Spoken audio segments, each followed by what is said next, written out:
Welcome to Prabhava's kitchen. Friends, இன்றைக்கி பாகுபதம் பார்க்காம நெய் சேர்க்காமல் மைசூர் பாகு செய்ய போகிறோம். இதுக்கு ஃபஸ்ட்டு நான் ஒரு டம்ளர் அளவு கடலை மாவு எடுத்திருக்கேன். இது ஒரு 150 கிராம் அளவில் இருக்கும். அதே அளவு இன்னொரு டம்ளரில் சர்க்கரை எடுத்துகிட்டு ரீஃபைண்ட் ஆயில் ஒரு டம்ளர் எடுத்துக்கலாம். மூணுமே ஒரே அளவு தான். இப்போ இந்த கடலை மாவை ஃபஸ்ட்டு நாம் சலித்து எடுத்துக்கலாம்.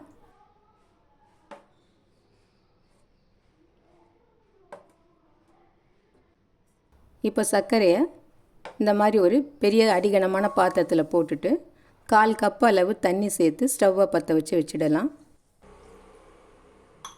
அடுத்தது எண்ணெயை ஒரு இருப்புச்சட்டியில் ஊற்றி பாகு காய்ச்சும் போதே அதை இன்னொரு பர்னரில் வச்சு சூடுபடுத்திக்கலாம்.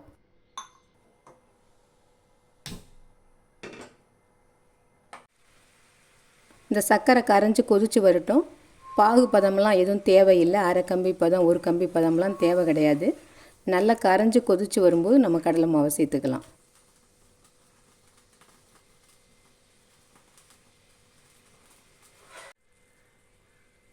அடுத்து இப்போ ஒரு பிளேட்டில் நெய் தடவி முன்னாடியே ரெடியாக வச்சுக்கலாம் மைசூர் பாக்கை ஊற்றுறதுக்கு. இப்போ சர்க்கரை நல்லா கரைஞ்சி கொதித்து வருது பாருங்கள். ஒரு பிசுபிசுப்பு தன்மையோடு இருக்குது. இந்த சமயத்தில் நம்ம கடலை மாவை சேர்த்துக்கலாம். இந்த கடலை மாவை அப்படியே கொட்டிக்கலாம். கொட்டிட்டு நல்லா கரண்டியால் நல்லா கலந்து விட்டுக்கலாம்.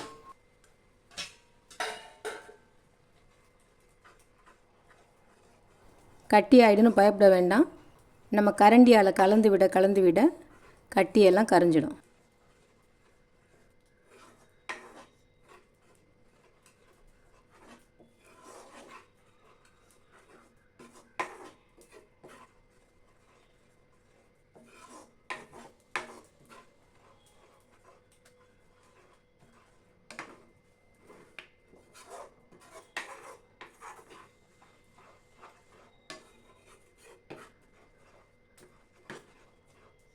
இப்போ பாருங்கள், சின்ன சின்ன கட்டியாக இருக்குது. அதையும் இப்படி நல்லா தேய்ச்சி விட்டு கலந்தோம்னா எல்லாம் கரைஞ்சிடும்.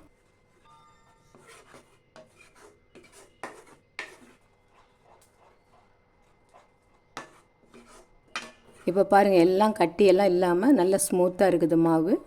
இது நல்லா இப்போ வெந்து வரட்டும். அதுக்கப்புறமா நம்ம சூடான எண்ணெயை கொஞ்சம் கொஞ்சமாக சேர்த்துக்கலாம்.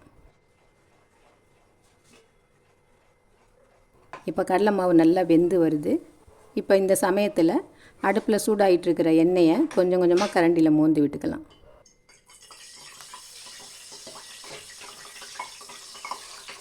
இப்போ எண்ணெய் விட்டதும் அதை சேர்த்து நல்லா கலந்து விட்டுக்கலாம். நம்ம எண்ணெய் சேர்க்க அது அப்படியே அப்சர்வ் ஆகிட்டே வரும்.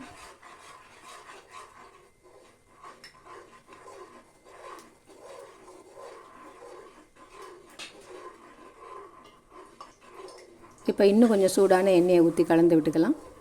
இந்த எண்ணெய் ரொம்பவும் புகை காய்ச்சலாக காஞ்சிடக்கூடாது. அதே சமயம் சூடு இல்லாமல் இருக்கக்கூடாது. ஓரளவு நல்ல சூட்டில் இருக்கிறப்ப ஊற்றினோம்னா தான் இந்த கடலை மாவு நல்லா வெந்து நல்லா திரண்டு வரும்.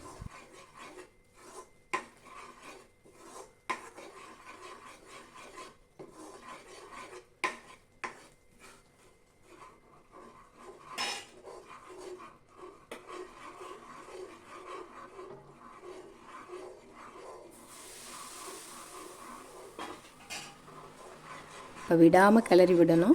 நமக்கு ஹார்டு மைசூர் பாக்கு வேணும்னா நல்லா நுரைச்சி எண்ணெயெல்லாம் கக்கி விடணும். கொஞ்சம் கலர் லேசாக மாறும்போது நம்ம எடுத்து நம்ம ஊற்றினோம்னா மைசூர் பாக்கு நல்லா ஹார்டாக இருக்கும். இல்லை சாஃப்ட்டு மைசூர் பாக்கு வேணும்னா லேசாக நுரைச்சி வரும்போதே ஸ்டவ்வை ஆஃப் பண்ணிவிட்டு அதை பிளேட்டுக்கு மாற்றிக்கணும். இப்போ இன்னும் கொஞ்சம் எண்ணெய் விட்டு கலந்துக்கலாம்.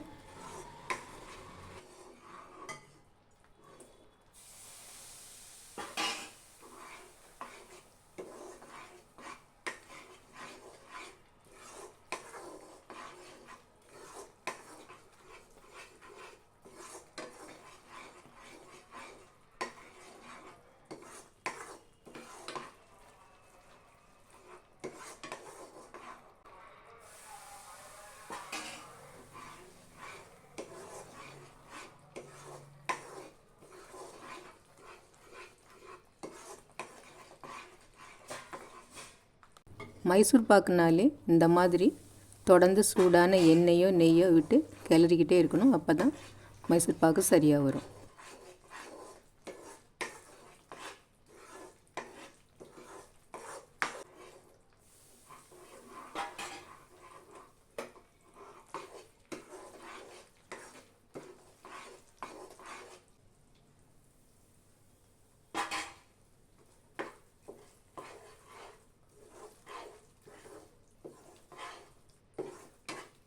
இப்போ மீதம் இருக்கிற எண்ணெய் எல்லாத்தையும் ஊற்றி கிளறி விட்டுக்கலாம்.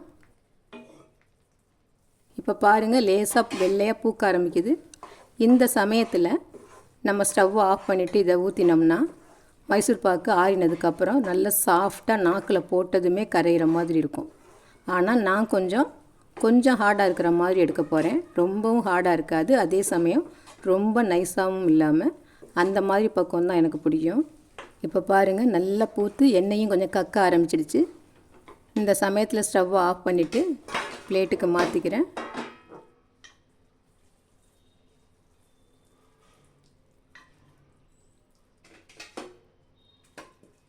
இப்போ இதை சமப்படுத்திட்டு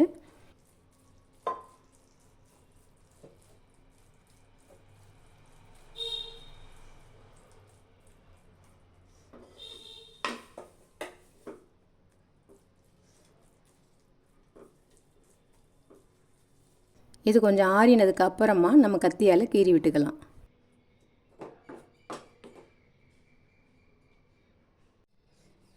இப்போ லேசான சூட்டில் இருக்குது. இப்போ தான் நம்ம நைஃபால் கீறி விட்டுக்கலாம்.